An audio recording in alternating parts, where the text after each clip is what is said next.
अपघातातून 8 ते 10 प्रवासी पडले, 4 जणांचा मृत्यू झाल्याची माहिती. मुंब्रा ते दिवा स्थानकातील घटना. कसाऱ्याहून सीएसएमटीकडे येणाऱ्या लोकलमधून प्रवासी पडले, विरुद्ध दिशेने जाणाऱ्या लोकलला प्रवासी घासल्यानं अपघात.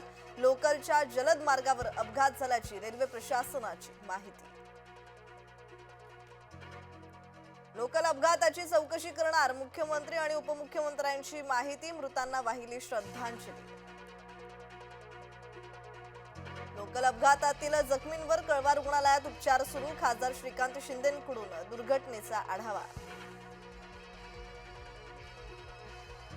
नव्या लोकलचे दरवाजे आपोआप बंद होणारे, आता लोकलचे 15 डबे असतील. दुर्घटनेनंतर रेल्वे प्रशासनाला जाग. काका पुतणे आज पुन्हा एकत्र.